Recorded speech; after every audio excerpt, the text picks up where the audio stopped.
I never thought I'd be packing up my desk at Wilson and Sons, our family's consulting firm, with my brother Marcus standing over me like a triumphant dictator. His expensive suit and perfectly styled hair seemed to mock me as he watched me empty my drawers with barely concealed satisfaction.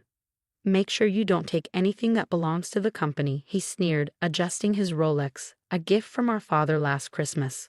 "Though I doubt you've contributed anything worth keeping."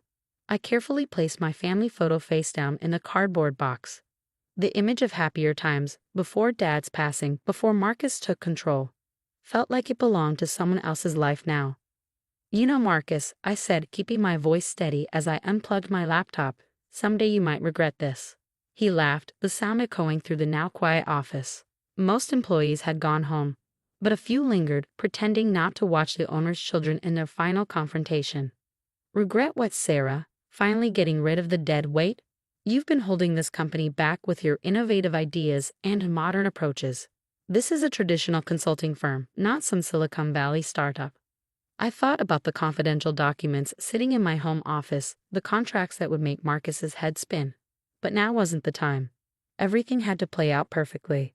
"Traditional doesn't mean obsolete," I replied, placing my awards in the box. Awards that, ironically, had brought more revenue to Wilson and Sons than Marcus's entire department. "Just leave, Sarah. You're embarrassing yourself." Marcus straightened his tie, a nervous habit he'd had since childhood. "I'm doing what Dad should have done years ago." My hand froze over the box. "What's that supposed to mean?" "Oh, come on. We both know he only kept you around out of guilt. The weaker child, the one who needed extra help." His smile turned cruel. "But I'm running things now, and I don't need dead weight." I stood up straight, looking him in the eye. At 32, Marcus was only 2 years older than me, but he carried himself like he was ancient royalty, entitled to everything simply because he was born first and male. "You really believe that, don't you?" I asked quietly. "That Dad favored you because you were better?" "He favored me because I understand business, real business, not your fairy tale ideas about corporate responsibility and sustainable growth." He waved his hand dismissively. "Look at you, in your off-the-rack suit, driving that basic car. When was the last time you closed a major client?" If he only knew about the meetings I had scheduled for tomorrow, about the contracts sitting on my desk at home, about who really owned Spectrum Industries, the client he was so proud of landing last month. "You're right, Marcus. When was the last time I brought in a major client?" I picked up my box and headed for the door. "I guess we'll find out soon enough." "What's that supposed to mean?" His voice had a slight edge now, that hint of uncertainty he always got when he couldn't fully read a situation. Before I could answer, heels clicked on the marble floor of the hallway. Angela Chen, CFO of our biggest potential client, Global Dynamic Solutions, appeared in the doorway. Her sharp business suit and commanding presence immediately filled the room. "Sarah, there's my favorite CEO," she exclaimed warmly, then stopped short, taking in the scene before her. Me with my box of belongings, Marcus's thunderstruck expression. The silence that followed was deafening. Marcus's face had gone from smug to confused to horrified in the span of seconds. I could almost see the wheels turning in his head, trying to make sense of what he just heard. "CEO," he stammered, looking between Angela and me. "There must be some mistake. Sarah's just a junior consultant here." Angela's perfectly shaped eyebrow arched. "Oh? That's not what my records show about the owner of Phoenix Industries."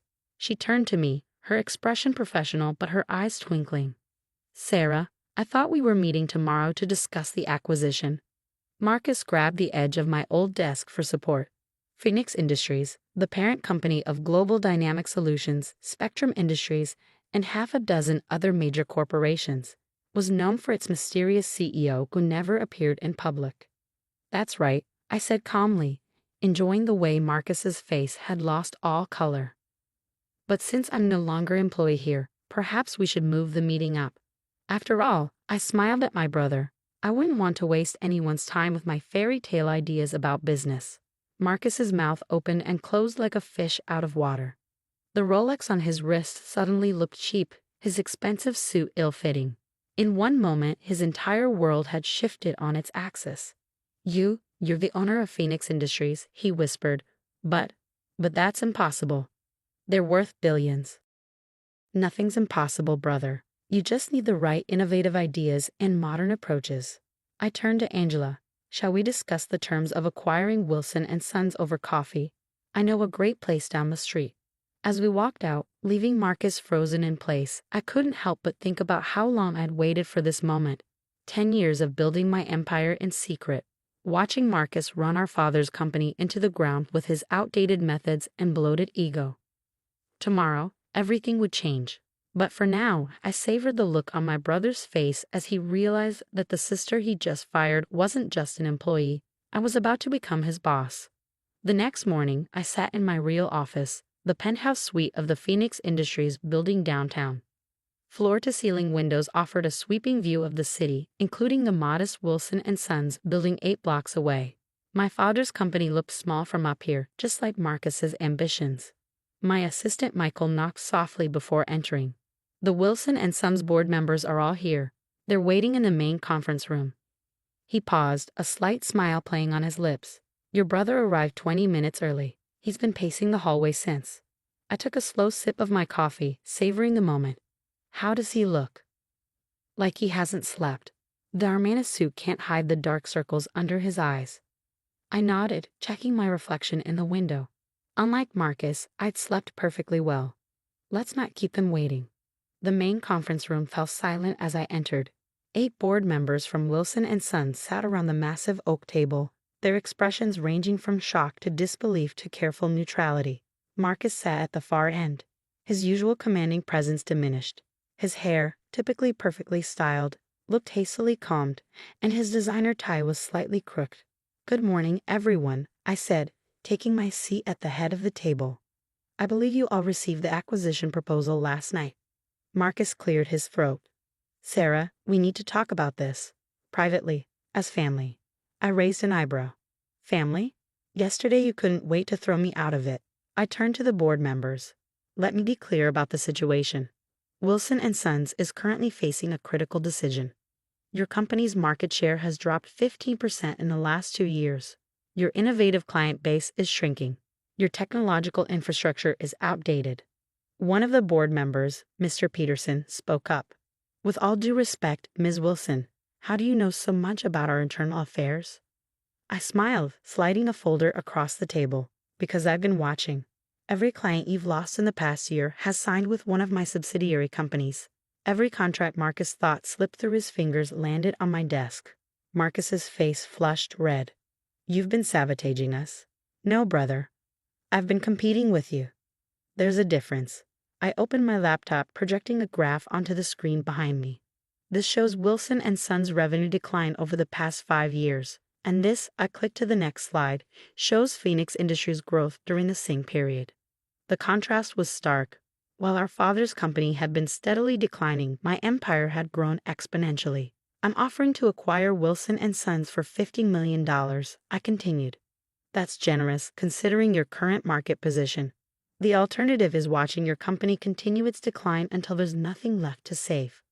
Marcus stood up abruptly, his chair scraping against the floor. This is ridiculous. You can't just walk in here and... Sit down, Marcus. Mr. Peterson cut in sharply. Your sister is making a business proposal. Let's hear her out.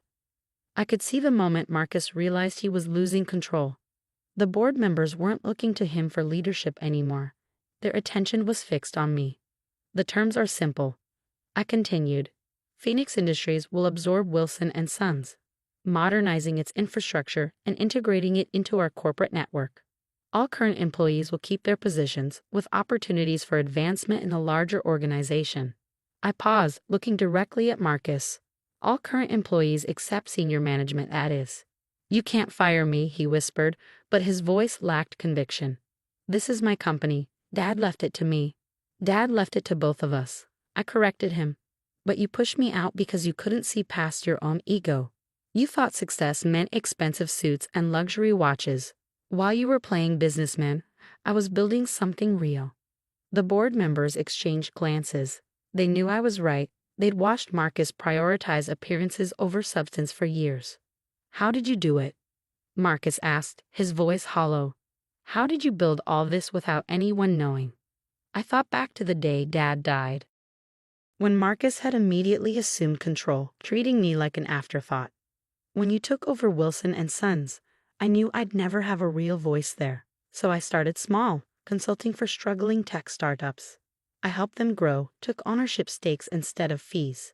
While you were forcing our father's outdated methods, I was learning, adapting, evolving. I clicked to another slide showing Phoenix Industries' current portfolio. Every company here started as someone else's underestimated opportunity. Just like I was your underestimated opportunity, Marcus. Mr. Peterson cleared his throat. I moved to vote on the acquisition offer. Second, another board member quickly added. Marcus watched helplessly as hands raised around the table. The vote was unanimous. Wilson and Sons would become part of Phoenix Industries. As the board members filed out, Marcus remained seated, staring at his folded hands. For the first time, I saw him as he really was. Not the confident heir to our father's legacy, but a man who'd been coasting on privilege and assumptions. What happens to me now? He asked quietly. I sat down beside him. That depends on you.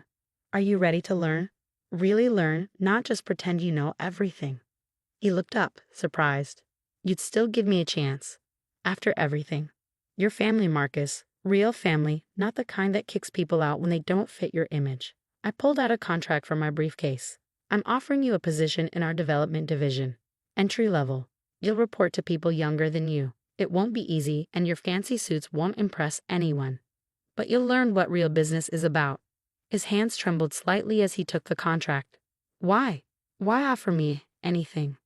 Because 10 years ago, when you pushed me out of Dad's office, told me I'd never amount to anything, you taught me the most valuable lesson of my life.